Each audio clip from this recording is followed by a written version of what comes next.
तो 28 1529 में मीर बकी ने एक नई कहानी की शुरुआत की जिसका नाम था बाबरी मस्जिद। इस कहानी ने कई मोड़ देखे। जो सबसे बड़ा मोड़ इस कहानी में आया वो आया 1949 में, जब इसमें मूर्तियां रख दी गईं। दूसरा बड़ा मोड़ आया जब इसको गिरा दिया गया सन 1992 में। और आज इस कहानी का आखिरी चैप्टर लिखा गया जब सुप्रीम कोर्ट ने इसको जो है इसको मंदिर ट्रस्ट के हवाले कर दिया और आखिरकार ये फैसला सुनाया कि इस जगह पे एक मंदिर बनाया जाएगा। जैसे ही मैंने ये फैसला सुना, मेरे अंदर एक खुशी का भी एहसास हुआ और एक गम का भी एहसास हुआ। और मेरे मुंह से जो है बरजस्ता कुछ शेर निकल आए कि खुश हम इसलिए नहीं कि इंसाफ हुआ है, अमन का शायद कोई रास्ता नया खुला है। दिल अफसूरदा है बिलाशुबा इस फैसले पे, अमन की खातिर है ये फैसला सर आंखों पे। मुझे खुशी पहले इसलिए हुई कि मुझे लगा कि चलो एक एक वो कहानी जिसने इतनी नफरत फैलाई थी समाज के अंदर में, जिसने बहुत सारी जानें ली, बहुत सारे दंगे कराए और बहुत सारे पॉलिटिशियंस जो अपनी रोटी सेकते थे, शायद आज इस कहानी का अंजाम का वक्त आ गया है। पूरा दिन गुजर गया, कहीं से कोई दंगे की खबर नहीं आई, हर जगह शांति रही। तो ये मेरी जो खुशी थी कि ये अमन लाएगा, ये यकीन में बदल गया। ज़रा सोचिए कि अगर ये फैसला उल्टा आता तो क्या होता। पूरे दिन दंगे फसाद हो रहे होते, लोग एक दूसरे के मकान जला रहे होते, लोग एक दूसरे को मार रहे होते, लोग एक दूसरे के खून के प्यासे होते। और छोटे छोटे जो गरीब स्टेट हैं, बिहार, यूपी, एमपी, यहाँ लोग अपनी भुखमरी, गरीबी, बेरोजगारी, इन सब को भूल के एक दूसरे के खून के दुश्मन हुए होते। इसलिए मुझे दिन भर गुजरने के बाद ये एहसास हुआ कि ये सही में ये अमन का फैसला था।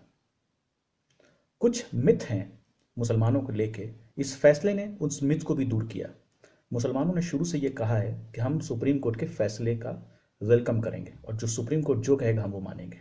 ये आज से स्टैंड नहीं है, शुरू से है। इसलिए मुझे खुशी हुई कि जो लोग अक्सर ये कहते हैं कि मुसलमान दंगा करते हैं, उनके मुंह पर ये एक तमाचा हुआ। जिस तरह से मुसलमानों ने मैच्योरिटी का सबूत दिया है इस फैसले को सुनने के बावजूद, तो इसलिए मुझे लगता है कि ये जो है एक मुसलमानों के इमेज के लिए एक बहुत अच्छा जो है पैगाम दिया है उसने सोसाइटी को। और आने वाले वक्त में जब हिंदुस्तान की तारीख लिखी जाएगी, ये मुसलमानों की एहसानमंद होगी कि इसने जो है इतने बड़े फैसला आने के बाद भी किसी तरह का रिएक्शन शो नहीं किया, सिर्फ इसलिए क्योंकि उसने वादा किया था कि वो सुप्रीम कोर्ट के फैसले को हर हाल में मानेगा। अब बात करते हैं कि मुझे जो है नाखुशी या मुझे गम क्यों हुआ इस फैसले से। सबसे पहले मुझे ये लगा कि क्या सुप्रीम कोर्ट ने मॉब मेंटेलिटी को लीगलाइज कर दिया है? क्या कोई भी किसी भी ढांचे को गिरा दे और बाद में कोई कोर्ट इस फैसले को बुनियाद बनाकर दूसरा कहीं कोई ऐसा फैसला ना दे दे? यही सोचकर ज़्यादातर मुसलमान आज परेशान हैं। और मैं उस वक्त से डरता हूँ कि मुसलमान इतने परेशान हो जाएं और इतने मायूस हो जाएं कि कहीं वो ये ना कह बैठें कि कानून से हमारी वफा दो तरह की है, इंसाफ दो तरह का, सज़ा दो तरह की है। एक छत पे धूप है, एक छत पे बारिश है, क्या कहें आसमान में घटा दो तरह की है।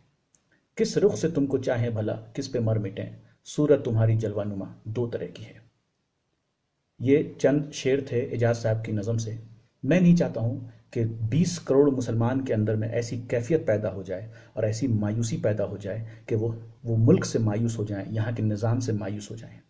इसलिए मैं ये चाहता हूँ कि ये फैसला सुप्रीम कोर्ट अभी यहीं पे ना रुके, बल्कि आगे इसके आगे जो है एक लगाम लगाए इस तरह की हरकत पे। जो हुआ सो हुआ, आगे के लिए एक लगाम लगाई जाए। जैसा कि हमें पता है कि 1991 में पार्लियामेंट ने एक special religious worship places act लाया था कि 1947 से पहले चाहे वो मंदिर हो या मस्जिद हो, उसका स्टेटस वही रहेगा एक्सेप्ट बाबरी मस्जिद के।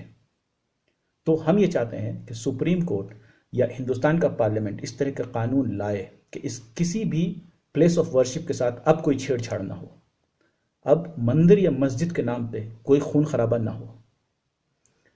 तब जाके एक जो लोग हैं एक दूसरे से इन पे कॉन्फिडेंस आ सकता है और मुसलमानों के अंदर में जो एक मायूसी बनी है वो ख़त्म हो सकता है। और 20 करोड़ की मायूसी किसी भी मुल्क के लिए अच्छा नहीं है। इसलिए हम चाहते हैं कि सुप्रीम कोर्ट यहीं नहीं रुके, बल्कि आगे इस बात के लिए इंश्योर करे कि इस फैसले को बुनियाद बना के आगे मथुरा, काशी, इस तरह की चीज़ें, इस तरह के नए हंगामे मुल्क में पैदा ना हों। और मैं हिंदू और मुसलमान दोनों से जो है एक बात कहता हूँ कि जो हुआ सो हुआ। एक मदर टेरेसा ने एक बात बड़ी अच्छी कही थी कि यस्टरडे इज गॉन, कल जा चुका है। टुमारो हैज़ नॉट येट कम, कल अभी आया नहीं है।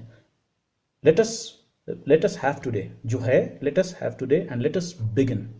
जो है वो आज है, और आज से नई शुरुआत करो।